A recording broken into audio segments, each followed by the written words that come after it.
With each passing ghost, he changes a little bit more. But it's that last one that... I'm going to use a pun here. Scares the dickens out of him. Oh, no. 12 out of 10. Scared the dickens out of him. Perfect. I got it in my head. I was like, I shouldn't do it, but then I did it. I'm not ready to move on yet. I'm sorry. I, Ebenezer Scrooge, would I do a thing like that? No, I mean, yes, but you did. Bob Cratchit, I've had my fill of this. And I have had my fill of you, Mr. Scrooge. Emily, life is made up of meetings and partings. That is the way of it.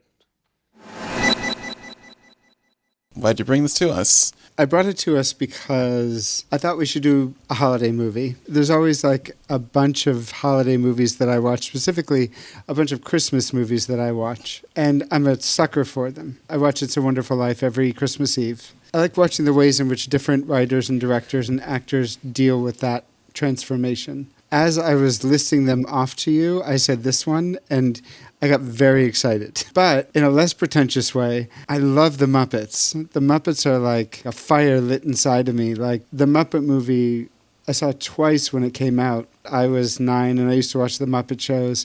And they're such like a seminal part of my life. And seeing Kermit ride a bike for some reason was like the height of, like, it was so exciting to me. You know, it was like... We see full-body Kermit twice in this one. I don't know. I didn't have a lot to say except I brought it. I didn't bring it, but Robby brought it. And if Muppets are the question, the answer is always yes. And this one in particular, I didn't see it in the theater. And I saw it as an adult. And I remember being shocked by how good it was. And I thought it would specifically be fun to talk about it with you two. Follow-up question. Now that you've seen it and refreshed yourself, what would be the story reasons that you brought it to us? That's a good question, Cole. Is that why you think it'll be a faster pod? There's really no story reason. We just love the Muppets. End of podcast. Because that's kind of the only notes I have. Michael Caine is a global treasure. I love the Muppets. Isn't it funny that Gonzo is Charles Dickens? Yeah. Is Charles Dickens. What an interesting way to tell the story. End of podcast. How does this story make you feel normally? Like the Dickens version or the more classic versions versus how does the Muppets version make you feel? It's like, I don't know when the first time I heard the original one was. It's just always sort of existed in my life. And like a little bit where like I don't even pay attention to it anymore. It's always like, oh yeah, here, like, you know, I don't know. I don't even roll my eyes. I'm just like pretty indifferent to it because it's sort of always been there and I've seen so many versions of it. So I like that the Muppets get me to experience it kind of new. Like I watched it in a way like I wanted to because I wanted to see them. And then I was like, damn, this is so well written. Like, good job. Mm-hmm. What an amazing talent of the ages. Yeah. Like, it was nice to sort of, I was like, this is really poignant and smart. And I feel like it's like, I don't know, every like villain origin story that we now have, you know, like the Joker, like, I don't know, like all of these villain origin stories. It's like, oh yeah, those are like, Dickens did it first. And like, of course, no wonder it's like, we're all trying to do that. It's brilliant. It's really a brilliant conceit. So I don't give it much thought, but I feel like I'm constantly seeing versions of A Christmas Carol, but it was fun to be tricked into paying better attention and like having better respect for the original text. The villain origin story is an amazing point. It seems like Dickens created that archetype. Yeah. Is that what you're saying? And I think it's so artfully done that, of course, no wonder everyone's like, you know what we should do? we should do this. Because Scrooge became so human and interesting and complicated as we got to see his, you know, childhood and his lost love. And Robby, do you have an answer to that same question, or should I ask it again for you? I remember reading it. I think I read A Christmas Carol when, like, I was in college. I don't think I identified or connected with it emotionally in the same way as this one. I think this makes me more emotionally attached to this story. because of the Muppets and because of the performance. I just didn't really care about it till the Muppet version came out. Right. And I do love at the end, the movie's just ended, and we find out the Tiny Tim is not going to die, and they're all There's singing. a big feast. Yeah, there's But it's spilling onto the there's a street. huge feast in Bob Cratchit's house, and the camera is pulling away, going outside the house, and they're singing a song called "The Love We Found," which I have an interesting factoid about that. But then it's going up over the London skyline and going into the clouds, and Rizzo in voiceover says, that was really great, Mr. Dickens, and he says, oh, if you like that, you should read the book. It's all in voiceover as the credits are rolling, as they're panning out when the credits are running. Like, if you like this, you should read the book. I like that. That's exactly what I think. I like that I appreciated that they did that. That's fun. It's funny. So the story part it's mostly a faithful adaptation to the Charles Dickens book. Yes, it is very faithful. It uses some of the language verbatim, and it does take some liberties, but for the most part, it really takes the themes and the ideas in the book and sort of puts the Muppets on top of them. And I can see you two smiling, and I take this movie incredibly seriously because it... As you should. As you should. And what's most interesting to me about it is that it does take this idea of class and poverty very seriously and deals with it effectively. And the other thing that I find Michael Caine to be, like I've told you to, and I'm sure that this is out there, is like he should have been nominated for an Oscar, if not won an Oscar for this. He was robbed. The way he handles the role is very straightforward and very serious. But I also happen to think that the way that Kermit is utilized in this movie is brilliant. And then we get little baby Kermit. We get Tiny Tim Kermit with a little crutch. It's a faithful retelling, but it also stays true to the Muppets. So there's a lot of little moments that's like very classic Muppet movie, while also being like a very faithful retelling of A Christmas Carol. Anyway, Cole, what did you think about Muppets? I don't have the same amount of experience with the Muppets as I think I would assume about myself. I would assume you have none or very little. Coming into this, my thought was, oh, Muppets. I like that. Period. And the only thing that I knew that I liked about it was that it was so much better than a quote-unquote kids thing. So I just assumed we were going to take it 100% as dead serious as everything else. And then watching behind the scenes and background on it, I didn't realize just how unbelievably mentally shocking and difficult to pull off seeing Kermit's legs was. There's so many obvious reasons you never see his legs. Mm-hmm. And the fact there's like no CGI to see the legs is just the most realistic, mind-blowing thing in the world. He was so cute ice skating. Yeah, he was. And to answer your more pressing question, the thing that stuck out to me about it from a story standpoint was it really is set up where we're just going to tell you the structure up front. 3 ghosts are going to visit. 3 ghosts will visit. That is more than enough to be like, this is the story right up front. And we do it, and it's fantastic. And you still have the build, rise, climax, denouement, et cetera, even though you knew it wasn't going to happen the entire time. Mm. I teared up in the end. That was my big first question for everybody was, when did each of us cry with A Muppet Christmas Carol? At the dinner scene, like when Scrooge is bringing the dinner. I mean, Michael Caine does such a brilliant job. And I would just say they take it so seriously, like absolutely dead seriously. And also you can tell that it was so fun to make. Like they're having fun, but they're also like taking it completely serious. Will be nephew and niece to me. Nephew and niece to me. I'm a sort of rock in the middle that all the Muppets bounce off, and if they are funny intrinsically, and if I was to try and be funny, it wouldn't be funny. So the more realistic I am, the funnier it is. Oh, yes, absolutely. Michael Caine, since he's standing right over there, is doing a wonderful job in this thing. There's so much care and effort and like respect of the original text. God, I wish I'd been on that set. Like, I bet they had the best time making it. Like, they're not making fun of it in any way.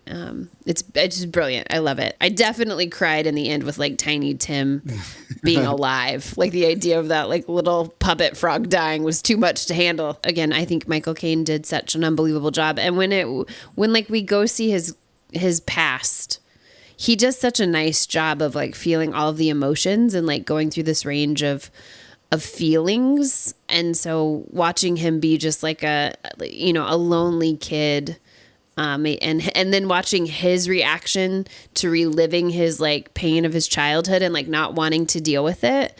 Like, I actually I got teary there. I mean, it's a great story. It's a well-written story. I was very moved by watching this, like, jerk of a character finding his origin story and, like, feeling his pain and being able, watching him be vulnerable and accessing his own pain. That got me. That part really stuck out to me this time. From the get-go, he makes himself, once the ghost of Christmas Past comes to him, he does make himself very open and very vulnerable to what he's witnessing and experiencing. It's very quick. He drops his whole Scrooge thing and is, like, very open to this experience, which I appreciate. It makes it a much easier movie to watch. He's almost as awestruck by it as we are. Cole, to what you were saying about the story structure, like, you're going to be visited by 3 ghosts. There's another Kurt Vonnegut thing, which I really love, which is when you're giving a speech, it's like when you're giving a speech in the military, you're instructed to tell people what you're going to tell them, tell it to them, and then tell people what you told them. And it gives you so much freedom in the middle to, like, do what it is you're going to do. Each time he sees something, with each passing ghost, he changes a little bit more. He becomes open to it and more responsive to the change. But it's that last one that... I'm going to use a pun here. Scares the Dickens out of him. Oh, no. Oh. But, like... Oh, boy. 12 out of 10. Scared the Dickens out of him. Perfect. I was trying to move past it. It got in my head. I was like, I shouldn't do it, but then I did it. I'm not ready to move on yet. I'm sorry. You had to. You absolutely had. Mandatory. When I've seen versions of this in the past, like Scrooged, or I saw a version with George C. Scott once, it's like the first 2, it's like, yeah, I'm going to change. But then the death one comes and they're like, oh my God, I'm going to change. And in this one, the change is more gradual. You see him opening himself up to this, but I can also see philosophically why the third one would really spur that change into action, into more actionable behavior. And I love that about his performance. I really loved it. What I liked about this version of it, he changes for each of them. And so it isn't just his death. Right, because it's kind of, like, so narcissistic and selfish to be like, oh, no, I die? Well, I better change. It's like, there's a lot of reasons to change, bud, that are, like, way beyond your death. Honestly, your death would be a gift. Like, you're so miserable. Like, why would you want to live this life anyway? Like, what do you mean you're sad that you're dead? But with this one, because he does have such a reaction, he changes a little bit. Like, he feels like he's ready by the second ghost. Like, little Timmy's not going to die, is he? Like, can we change this? Like, how do we do? But he's sort of trapped in the fact that 3 ghosts are coming to visit him. But I feel like he was almost already ready to change. And so it's not surprising that then he did change by the 3rd. And I liked that because I almost felt like with this Scrooge, it wasn't just like, my death is what matters. Yeah. And I liked that because it actually just felt really selfish. It was like, really, really, dude, that's what's going to get you. But because it felt like he had such an emotional journey, which isn't always the case.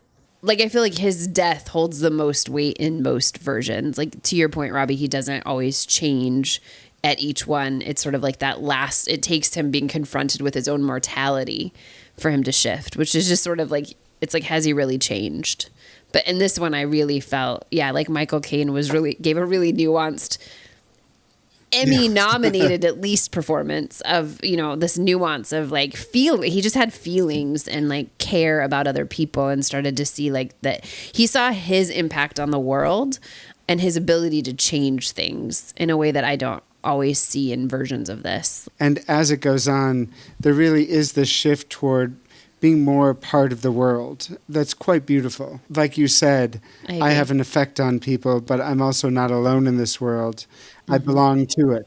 Yeah. There's an I matter. Part of why he got to where he is like he had no love and nobody, there was no one for him. Because a thing that really struck me in this one too, and I think it's present in other versions, but we're talking about this one, is like when it's Christmas Eve and they're all freezing, it's like he's sitting there too. He's not this like rich man in a warm house saying no coal.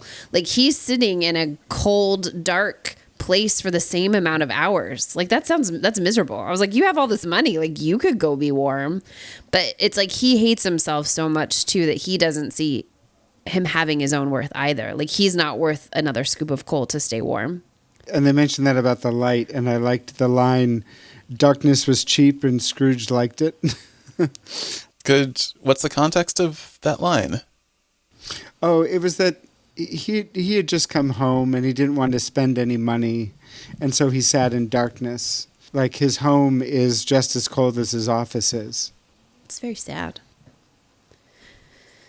I had an overwhelming feeling, though, this is not a new thought, but I had an overwhelming feeling that I wish we could do this to every billionaire and have it be so successful. Could you imagine if on Christmas this year, I wish we could go haunt every billionaire with 3 ghosts and have them have the same kind of like character development in which they're like, what? I have an impact? I could care? Let's be kind. Let's help. Just every billionaire. Just like, let's go haunt every billionaire on Christmas Eve and wake up to a Christmas full of generosity. So, Cole, one thing I wanted to ask you, did you notice anything with the camera work? Like the tilted images, or or the tilted or the slanted frames, or the... Oh, you mean the constant use of Dutch angles? Yeah. Yeah, there it is. I didn't pay him to ask. I didn't pay him. I definitely noticed that because on an objective level, I noticed it because it's so prominent to the point of I joked in my head, do they do it on accident a couple times? And then we're like, we've got to keep going with this. Someone will notice if we don't. And then also I wondered whether or not, do Dutch angles work on little kids too? Because that's a thing that I feel like I learned to notice rather than something where I'm like, oh, that's something intrinsic to how stories are told visually. Can you explain what a Dutch angle is? I've never heard of it before. A Dutch angle is when the camera is not level on the horizontal axis. It's like tilting your head at the top to the right or at the top to the left so that the horizon is no longer flat. Tilting the camera so that the horizon is no longer level is like the most classic way of saying be scared or be forewarned or be uncomfortable or something's wrong, something's out of the ordinary. Because the level, like the camera is always level. That's day one of this is a camera. Right. So you make sure it's level. Then you do other stuff. The one that really stuck out was after he wakes up, he asks the little creature to go buy him the Christmas turkey that's bigger than him. He walks out and encounters Bunsen Honey and Beaker. And there's that Dutch angle you were talking about. And they're having a conversation and it's all sort of angled. And then when Beaker gives him the scarf and thanks him, everything straightens out. I know there were some at the beginning as well. Because it's so prominent. Like it's a language of the movie because it's so prominent. Yeah, I was thinking I was all hot because I was like, I noticed this and I'm going to bring it up with the two filmmakers. And you did, and you're right. Now you can be part of our photograph club where you take beautiful photos at a Dutch angle and then just send it with no context and be like, okay. I'll do that. It's fun. I don't know why it's fun, but it's fun. And there was just some really nice images overall, like the one where Kermit is staring at the moon over London. That was so nice. Yeah. And Ghost of Christmas Yet was funny to me. I don't feel like that's what it's normally called. Maybe, but that stuck out to me. Ghost of Christmas Yet. And then I think eventually they say Ghost of Christmas Yet to come, but it's sort of Ghost of Christmas Yet. I don't know. I might be wrong. Cool. That might be common, but it stuck out to me. The internet makes it seem like the Ghost of Christmas Yet to Come See, that's is how little the I normal paid attention. I'm sorry, Charles. canonical. Got it. You got to wrap it up in Muppets for me to pay attention. I was very moved by that shot. I really enjoyed it. Okay. Yeah, it was one of the most organic looking films that I've seen in a very, very, very long time. I want to live in a world where puppets are part of it, don't you? Like there's humans and there's Muppets. Spend a lot of time thinking about that watching this. There really is like a sense of community and like togetherness. Like everyone's involved, everyone matters. They've always shown a great deal of respect for me as an actor, and I've been very thankful for the things that they've done. Absolutely. Yeah, Yes. that's right. Absolutely. Yes. That's right. Next question. Yes. He did it all and infinitely more. And, Tiny Tim? And Tiny Tim, who did not die. Times when fantastical or cartoon-ish things exist in an otherwise quote-unquote real world, and how that relationship changes the point of view of the world, where like Muppets in the world equals the world's a kinder, gentler place. BoJack Horseman and Roger Rabbit. How would you describe Roger Rabbit's point of view on the world? Noir. Yeah. By the way, my car's name is Jessie for Jessica Rabbit. Holy cow. Oh, nice. My new car, that's an old car.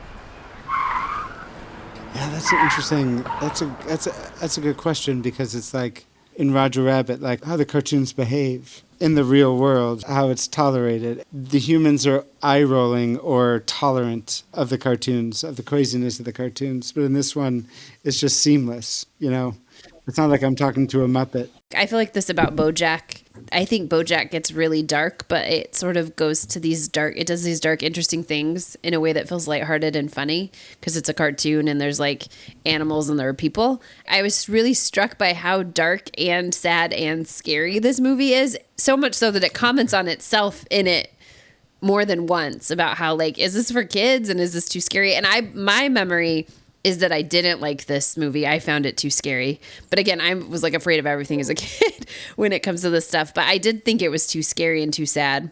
Yeah. It's heavy and like it's pretty sad, but like they can explore it in a way that's sort of more lighthearted and funny with Muppets. Like at one point they're like worried about the kids in the audience and they're like, no, this is culture, which is very funny. Yeah. And then there was another point where Charles Dickens, quote unquote, and Rizzo the rat are like, this gets too scary. So like, we're not going along. Yeah, we'll see you later. We'll come back when it's not so Yeah. scary. So I thought it was funny that they were meta about it, that they comment on that exact thing. After the song One More Sleep Till Christmas ends, Kermit's going home, and then it just pans over to that little creature. I don't know his name, but he's like freezing, covered in newspaper. This kid's freezing to death, you know? Yeah. It can handle that. It really can handle that. I can't think of another film off the top of my head that has handled a scene like that, because watching a human freeze to death A child. is not on the Yeah. top of the normal movie-going experience. It's not usually on top of the fun Christmas movie to watch that's cozy, classic, and comforting. That's for sure. And that's what's unique about this. It takes all those things seriously. It does.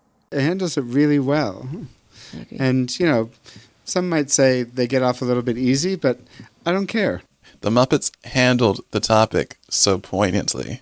I don't know that the Muppets wrote about it. The Muppets handled it. Handled the text. Charles Dickens is actually an actual person who lived, who wrote A Christmas Carol. I'm going to go eat some caviar.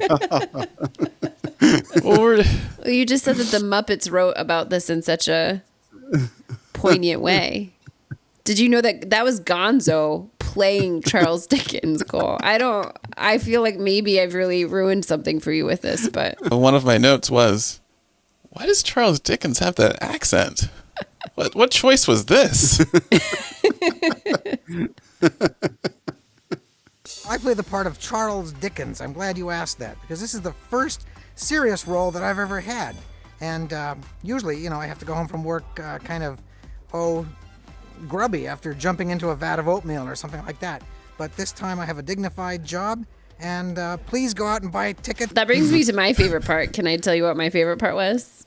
Kind of touches on it. I think we're in Christmas past, and we're watching Scrooge's sort of like they're putting him on a path towards his future that he sort of has like no say in, and they're like, business, you'll love business, and then it says it's the American way. And then they're like, and they're like, it's the British way. So I thought that was pretty funny. That idea of where it's like it's British, but it's definitely American. What are these choices? What are these accents? Why does everybody sound sort of different? Wow, this is the most meta thing that didn't feel meta at all. The Muppets are super meta though, but they like were kind of before like everything got meta, or meta was like the thing to do. So it doesn't feel as like labored or as like, you guys, here's another moment where we're winking at the camera. Like that's just like part of their thread, what they weave very naturally, which is why I think you don't think of it as super meta, but it is. It's just part of the play, the playfulness. Wow. Thank you for contextualizing that. I thought I was going to watch this and 5 minutes into it be like, oh, I actually have seen this 7,000 times. You know what I'm surprised I haven't talked to you a bunch about, Cole, is The Muppets Take Manhattan. That was like sort of my original Fleabag, to be honest. I think it's probably why I moved to New York. People are like, why'd you move to New York? Was it Sex and the City? And I was like, it was The Muppets Take Manhattan. Holy cow. Oh, there was, when I first saw the movie, and I think when it was first released, when Belle and Scrooge broke up, she sang a song to him. It's called Love Is Gone. Oh. And then at the end, they're singing The Love We Found, which is supposed to be a contrast to that. But in most versions of this, they've taken that song out, so you never hear it. Dumb question. Why did they take it out?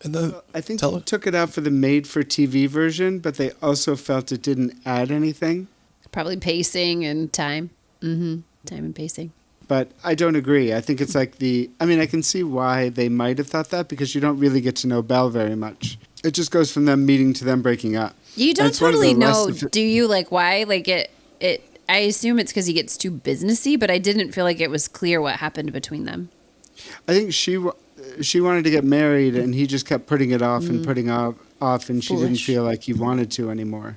Oh, I actually know that exact situation and can describe it for you in great internal detail. He felt the weight of what quote-unquote masculinity should be in a British/American society of X number of dollars equals you can love me. I don't have X number of dollars yet. I can feel free to be in love when I have X number of dollars. Right. That's okay. Well, yeah, you're right. You're right. That's yes. To segue to a bunch of other really good looking dudes, Robby, I hope that you can aggressively say yes to this question. If I told you in the year that Michael Caine would have been nominated for an Oscar for this role, would you say, yes, he should have won, if you also knew that the other people nominated that year were Al Pacino for Scent of a Woman, Robert Downey Jr. for Chaplin, Clint Eastwood for Unforgiven, Stephen Rea for The Crying Game, Denzel Washington for Malcolm X? So, the only one maybe I would have... Yeah, I would take Michael Caine over everybody but Denzel. Yeah, that's what I was going to say. Yeah. Yeah, it changes almost nothing. Yeah, it changes nothing, but yeah. I would have been happy either.